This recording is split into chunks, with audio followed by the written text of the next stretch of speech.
Bienvenue. Aujourd'hui, on se penche sur l'un des textes les plus poétiques et les plus profonds du Nouveau Testament. Un récit qui, même s'il raconte une histoire familière, le fait d'une manière radicalement différente des autres. Allez, on plonge ensemble dans l'évangile de Jean. On a donc 4 évangiles qui racontent la vie de Jésus. 3 d'entre eux, Matthieu, Marc et Luc, partagent beaucoup de points communs dans leur structure, dans les événements qu'ils rapportent. Mais le 4e, celui de Jean, il semble suivre sa propre voie. C'est beaucoup moins une biographie factuelle qu'une véritable méditation théologique. Alors, la question c'est, qu'est-ce qui le rend si unique? C'est le mystère qu'on va explorer. Pour bien saisir la particularité de cet évangile, on va commencer par voir en quoi il se démarque des autres. Ensuite, on va décortiquer sa structure bien à lui, qui est basée sur des signes et des paroles très fortes. Puis, on ira au cœur de ses grands thèmes, l'amour et ce qu'il appelle la glorification, avant de finir par découvrir la raison d'être de ce texte fascinant. Alors, commençons par le commencement. Qu'est-ce qui met vraiment l'évangile de Jean dans une catégorie à part? En fait, tout vient de l'intention de l'auteur. Son but n'est pas simplement de documenter des faits, de faire une chronique. Ce qu'il veut, c'est nous faire entrer dans le mystère, dans le sens spirituel caché derrière chaque parole et chaque acte de Jésus. C'est une approche beaucoup plus contemplative, c'est clair.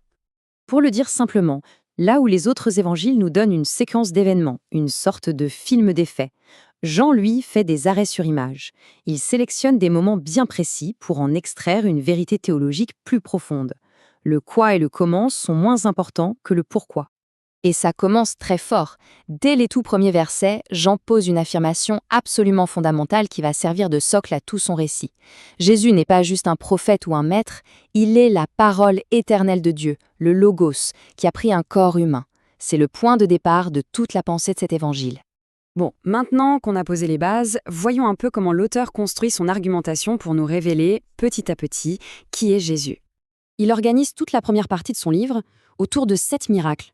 Mais attention, le mot est important. Il ne les appelle pas des miracles. Il utilise un mot beaucoup plus lourd de sens, des signes. Et ce choix, il est absolument crucial pour tout comprendre.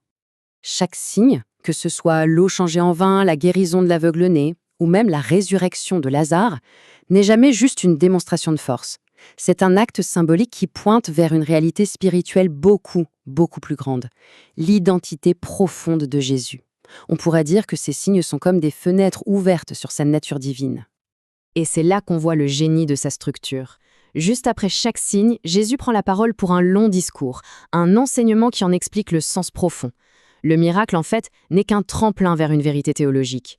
L'acte physique prépare l'esprit à recevoir une parole spirituelle. En parallèle de ces signes, Jean utilise une autre technique rhétorique hyper puissante, les fameuses affirmations « je suis ». Quand Jésus dit « je suis le pain de vie » ou « je suis la lumière du monde », ce ne sont pas juste de belles images. Il faut savoir qu'il reprend mot pour mot le nom que Dieu révèle à Moïse dans l'Ancien Testament. Pour les auditeurs de l'époque, c'est une affirmation d'identité divine qui ne laisse aucune place au doute. Tous ces signes et ces paroles nous amènent au cœur battant du message de Jean, un message qui s'articule autour de 2 thèmes vraiment centraux, la relation intime avec Dieu et une vision surprenante de la crucifixion. Pour décrire cette relation idéale, Jésus utilise une métaphore magnifique, celle de la vigne. L'idée clé tient en un seul verbe, demeurer.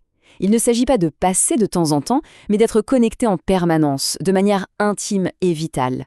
Toute vie spirituelle, selon Jean, découle de cette connexion. Et cet amour, c'est vraiment le fil rouge de tout l'Évangile. Jean le présente comme un courant, un flux. Il part du Père, passe par le Fils et doit ensuite irriguer toutes les relations entre les disciples. Ce n'est pas juste un sentiment, c'est le modèle même de toute relation, qu'elle soit divine ou humaine. Et là, on touche à l'une des idées les plus profondes et peut-être les plus déroutantes de cet évangile. Alors que les autres récits insistent sur la souffrance et l'humiliation de la croix, Jean, lui, la présente comme le moment suprême de la glorification de Jésus. La glorification, qu'est-ce que c'est ? C'est l'idée que la croix n'est pas un échec, pas un accident tragique, mais au contraire, l'apogée de la mission de Jésus. C'est l'instant où il retourne au Père, en pleine maîtrise de son destin. Il n'est pas une victime passive, mais un roi qui monte sur son trône, qui triomphe de la mort. C'est un renversement total de perspective. Tout ça, les signes, les grands discours, la passion, tout a été assemblé avec soin pour une raison bien précise. Et la bonne nouvelle, c'est que l'auteur ne nous laisse pas deviner laquelle. Il nous le dit clairement.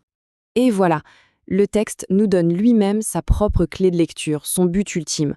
Ce n'est pas une simple chronique historique pour informer, c'est une invitation, une argumentation construite pour amener à la foi.